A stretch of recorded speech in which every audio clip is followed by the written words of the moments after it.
Hey, what's up everybody? Landon with LMR.com. It's Dyno Day. This is Lee's newly acquired 2011 GT500. So real quick, the backstory on how this car came to be. Originally, Lee was looking for a 13 to 14 Coyote car.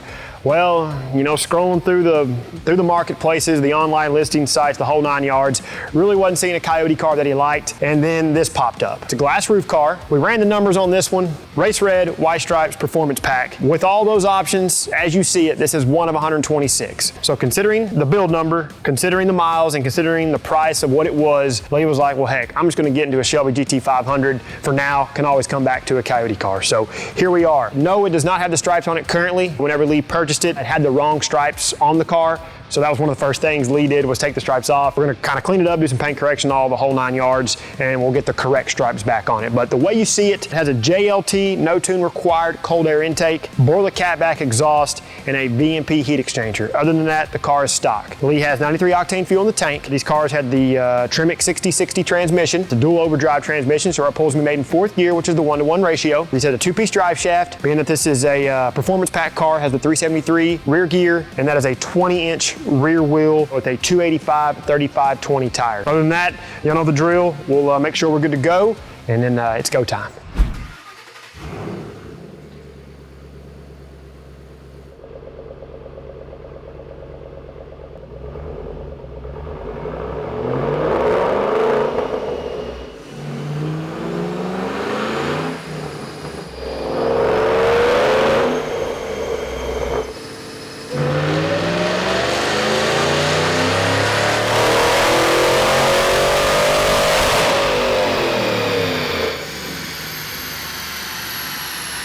All right, people, let's go ahead and take a look at some results on Lee's 2011 GT500. Went ahead and did 3 hits, and we'll explain them to you here as we go. So the 2011 GT500s were rated at 550 horsepower, 515 pound-feet of torque at the flywheel.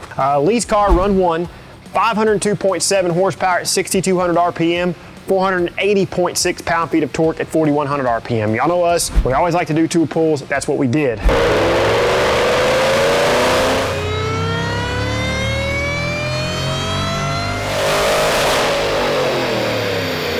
Saw a pretty decent bump in power on the second hit.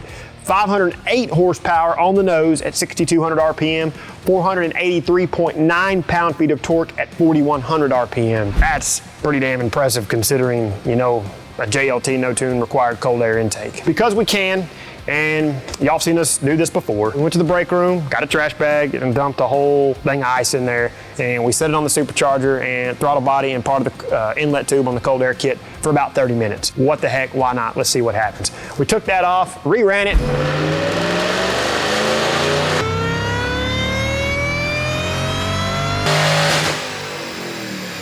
And surprisingly enough, the car made 502.2 horsepower at 6,200 RPM, so really consistent there. 483 pound-feet of torque at 4,000 RPM. So in this scenario, no, the ice didn't help, and I'm just gonna go ahead and say it. You're not gonna drive around the street with ice on the supercharger anyway. I completely get that, but hey, it's just cool to see what this stuff does. So real quick too, while I'm at it, y'all may remember Jay Walling's 2012 GT500. Had about 182,000 miles on it when we dynoed it.